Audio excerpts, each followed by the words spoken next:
Hey, it's Vaughn here at your jazzdrumschool.com YouTube channel. Aloha, hope you're doing well.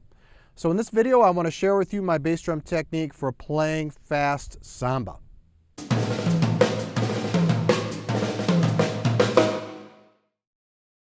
So recently I put up a survey on my YouTube channel asking y'all how fast you can play your bass drum when you play samba, and 64% said, I got it locked down, man, at medium tempo to medium up.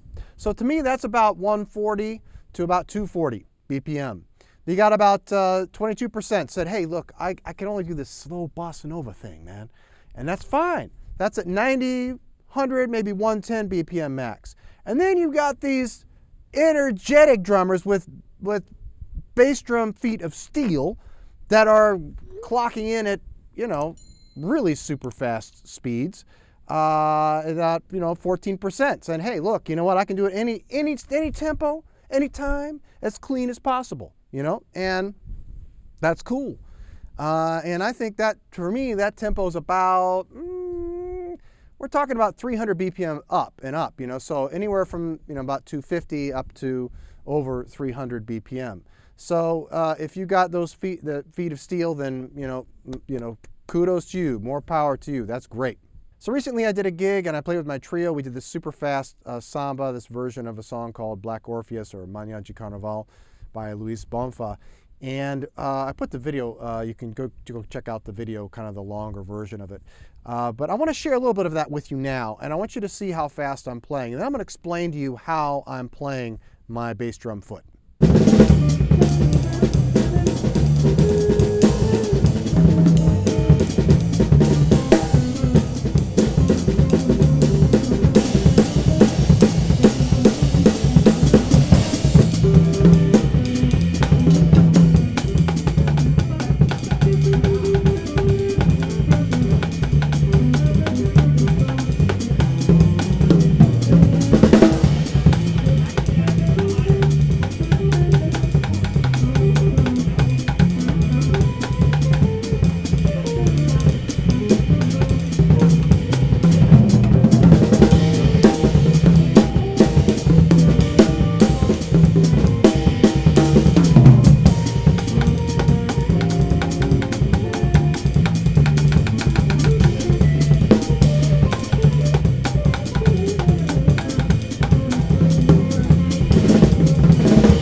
So just a little funny side note, when I started off a tune, I started it off slower, and the reason I did was on purpose, because it was the first time I ever played this song with these band members, and they're used to playing it at a slower tempo. This song is almost always played as like a bossa nova or a slow kind of sultry or pensive kind of tempo. I don't like that. I like it to go fast. I like it because I got that inspiration from my buddy Eduardo Mendonça in Seattle. He and I used to play all kinds of stuff together, and he used to play this song always blazing fast, and he kind of planted that seed, and I've always used it that way and arranged it that way since then. So what I did was I started off slow, and then we started to kind of go a little bit faster, a little bit faster, a little bit faster, because I was just checking in to see, you guys cool, you guys cool, you guys cool, because this is really where I want to play it. And we ended up playing it really, really fast. And it ended up about over 300 to 310. And, it just felt great. So what I do with my bass drum when I'm playing is actually quite simple. And this is not rocket science, folks. I don't want it to turn into rocket science. All it is playing heel down. And there's a little muscle on the front of your shin, okay, next to your shin bone. And that little muscle is the muscle that's going to control this kind of motion, all right? So you're going to have to work really hard on developing that muscle. That's going to be the most important thing. There's no shortcut to that. But one thing I do want to share, check out the overhead angle. Watch out when I play, my bass drum beater just bounces off the drum head. Notice how I don't dig it in. I don't dead stick it, like, that kind of thing. You with a dead stick, this kind of thing. I don't do that. I let it bounce off. I let the whole drum resonate. And it also keeps my muscles relaxed, so I'm able to continue doing this pattern over and over and over again. Okay? Don't dig in except when you want to do an accent, like you're going to play a surdo. You know, slower tempos. I like to do that. But I do not dig in when I'm playing fast. I'm just letting it relax, letting it bounce off, letting the beater and the drum head do as much of the work as possible. So what I encourage you to do to practice to increase your stamina and your strength with your bass drum foot is to play the basic samba bossa nova kind of foot pattern. All right, that's all I'm doing.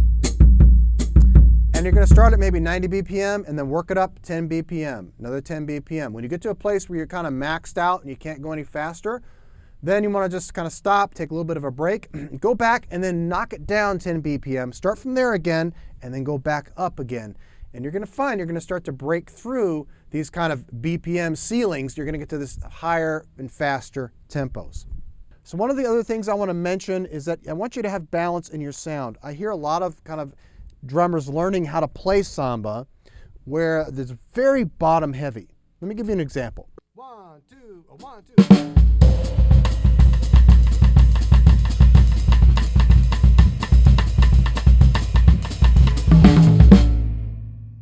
Now let me play a groove that kind of floats and is a little more airy and has that balance in the overall sound. 1, 2, 1, 2.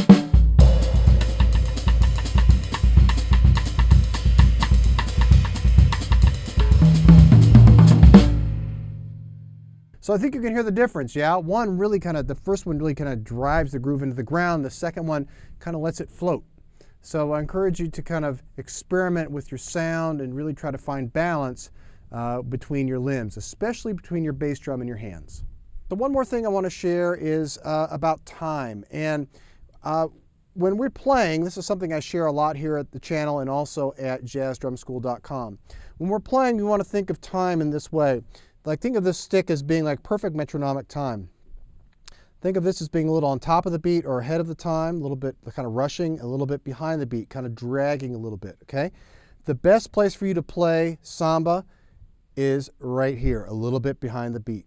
If you don't play a little behind the beat, it's always going to sound kind of frenzied and kind of forced, and it's not going to swing. So you want to make sure you bring that groove right back here. Now that is true of every Latin groove, so everything in the Brazilian drumming family, everything in the Afro-Cuban drumming family. This is also true, in my opinion, for swing and pretty much any style of music. But definitely want to adhere to that and focus on getting that timing a little behind the beat for your Brazilian grooves, all right? So get it back there for that samba. If you haven't already, I encourage you to check out my Brazilian drumming course at jazzdrumschool.com. Over there, I'm going to teach you a whole lot about how to play samba. We go into a lot of different ways to play samba, as well as how to play bossa nova and baião. All three of these grooves, these kind of rhythmic families, are really important, the most important, in my opinion, of all the Brazilian grooves in playing jazz on the drums. So I encourage you to check that out today. As always, thank you so much for watching. If you haven't already, please consider subscribing to my channel. Please like the video if you liked it. Help it kind of scurry around YouTube. And let me know in the comments if this video helped you at all to play your bass drum faster when you play samba. All right, keep swinging and keep grooving, my friend.